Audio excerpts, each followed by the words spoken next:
Namaskar. We are now focusing on armed revolutionaries' activities in India, particularly National Freedom Struggle of India.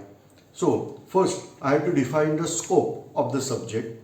So, when we are discussing that armed revolutionary activities in National Freedom Struggle, so we have to discuss the point from what point we are starting out National Freedom Struggle. So answer is from the revolt of 1857 onwards. That revolt of 1857 is not included in our scope of the subject. Keep in mind that it was armed revolution only. But here we are making the scope something like that particularly against British Parliament, whatever the things happen, that we are going to focus. Because if you are aware, right from 1600 onwards till 1858, India was ruled, or parts of India, or rather I should say that whatever the Britishers were there in India, they were ruled by British East India Company. So the territories they acquired, they were under possession of British East India Company. From 18th century onwards, there was a threat for British Parliament that like there was incident of USA, that is United States of America. Once upon a time, British colonies would rebel against Britain and finally got freedom from Britain. Such things should not happen in India, and therefore they started controlling East India Company by giving various acts like a Regulating Act, then we are saying it is Charter Act, Pitt's India Act, variety of acts time to time they introduce. And the result is that they try to govern company, but not directly. So in India, the rule of company was there, it was not direct British parliamentary rule. In 1818, Maratha Empire was lost and nearly two-thirds India was conquered by Britishers. This is the major change in British approach prior to 1818 and after 1818. Because prior to 1818, they were not controlling majority of India. But after 1818, they were practically started controlling majority portion of India. Later, they waged war with Myanmar, at that time it was called as Burma, then Nepal, and like that various nations, and finally got territories from these nations also. As a result, huge Indian empire was formed under company's control. Whereas in 1857, there was revolt against this British, what we say revolt was against Britishers. But practically, they say that revolt is against British East India Company. And then, because of modern technology available for Britishers at that time, they were able to send messages and all that. And Europe, rather than I should say Britain, was able to send European army to India, and his European army was able to control the situation, and India was now under direct control of Britishers. So from 1858 onwards, we were under direct control of British Parliament. So when we are saying national freedom struggle, we are starting out the point from this point. So our scope of armed revolutionaries activity, they are going from 1858 to 1947 in this period. Now another important thing, in India, various revolutionary activities were performed. For example, assassination of Rand, Commissioner of Pune. Rand was assassinated by Chapekar brothers. Here, the activity was of armed revolutionists only, but it was not intended to get freedom of India.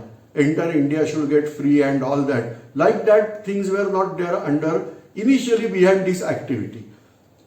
The activity was there to give threat to Britishers that you have to behave properly with Indians.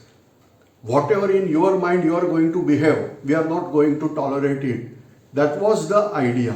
So this is no doubt armed revolution, but it was very, very localized, but impact was all over India. Because Britishers got lesson that if you are going to threat Indians by the means of weapons, Indians also can fight back. That is the important point. But no planning was there behind this time that after this assassination, we should get pan-India movement and India will get free from all these things. Whereas certain activities, say for example, activity carried out by Vasudev Balwanta Phadke. He was considered as first armed revolutionist of India.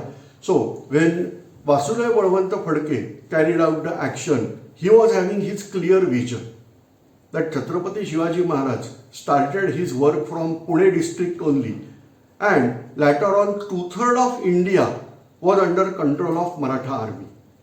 So same thing we had to do. We have to start revolution from Pune. We have to establish our rule in the Pune and nearby territory, and then slowly we can form empire throughout India. We can get freedom. So this was intended activity carried out by Vasudev Balwanta Phadke. Again, you can check out that in latter phase, various international organizations were also formed by armed revolutionists. Say for example, you are aware of Gadar movement. So Gadar movement is not based only in India. Right from Canada, USA to India, helped by Germany. Like that things were there. So we are aware that Gadar activity that was connected with international level. Same way, armed revolutionary activities like you are aware that Netaji Subhash Chandra Bose, Rasa Bihari Bose, and Indian National Army, that is Azad Hind Sena. So like that also having international efforts. So various armed revolutionists were worked like union. Sometime it happened that from various parts of world, armed revolutionists united. Like Abhinav Bharat, that was an organization basically from India, but they were having contacts with armed revolutionists of Egypt, China, Ireland. That means where British dominancy was there, from these countries they were having contact. And the plan was that when First World War, at that time it was not called as First World War, they were thinking that there will be a huge war. And when that war will break out, at that time we had to carry out revolution and we had to get freedom for India. Or Egyptian will say that we have to get freedom from Britain and French dominancy. Suez Canal was there. Ireland, no doubt, captured by Britain. So they wanted freedom.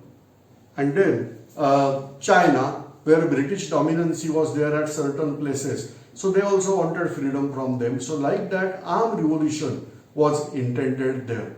So we discussed that various organizations were also working. Their mottos, they were also there. For example, Hindustan Socialist Republican Army. So it is not only that we had to kill somebody and yes, we carried out armed revolution. So no. What is the purpose of revolution? That we want to establish better government. That is the most important thing. And then what was the nature of new government? That is socialist and republican.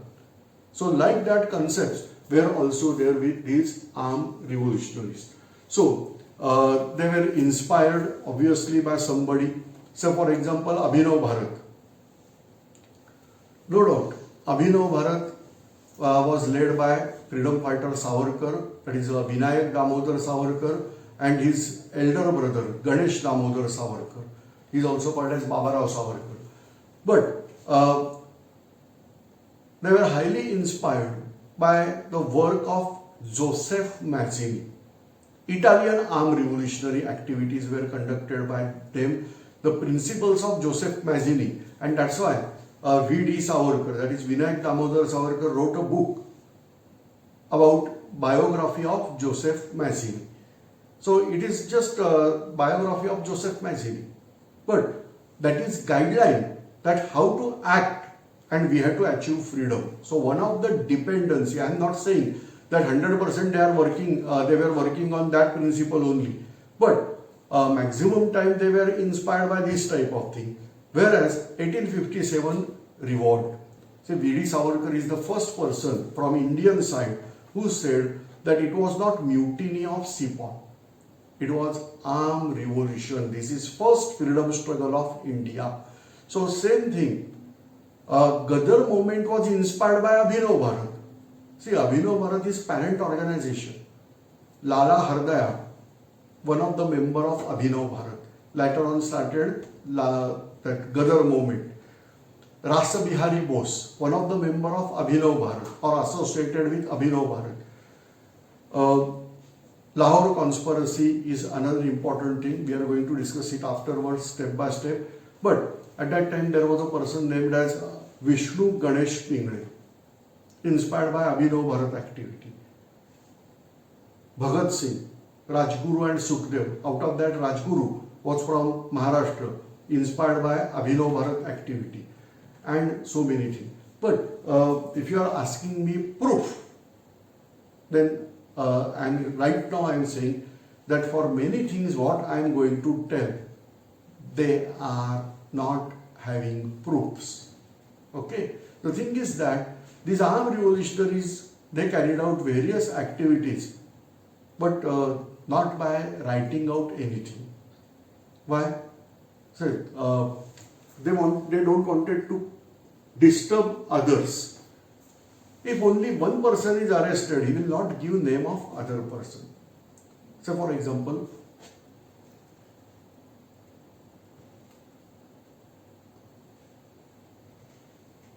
Ananta Kanhere, he assassinated Jackson, was actually collector of Nashik district at that time, was assassinated by Ananta Kanhere. Ananta Kanhere was arrested, but later on severe investigation was there by obviously British intelligence, and other two people were also hanged out, Karve and Deshpande. They were also hanged out along with Ananta Kanhere, because the thing is that who supplied you weapon? What is the source of weapon? Source of bullet, and various investigations activities they were carried out, and so they were not keeping everything in record. Whatever the things achieved by Britishers, they mention, and therefore we are getting idea, okay, this is the connection. Say for example, Swatantraveer Savarkar, he was taken to Andaman for 50 years lifetime imprisonment. Generally the rule of Andaman was there that for 5 years they were kept in severe imprisonment. After that, they will give some land to that particular prisoner and ask them to stay freely over that, because Andaman is island. Nobody can escape from island. And therefore, a sort of freedom was there. But Savarkar was not allowed to do so. He was again and again asking that with rule, according to rule, set me free in Andaman after 5 years. But no, because he was categorized by Britishers as VVD. That is very, very dangerous category. And reports are there that no doubt Savarkar is there in jail, but still he is having communication with armed revolutionaries. These reports are not there from Indian side. From Britisher side, these reports are there. And we have to build up stories, particularly connecting links, and then we have to think of these all things. So every time we are not supposed to get evidences directly, but whatever the reports are there from Britisher side, that only we can consider as source of the thing, and we are going to discuss the facts over here.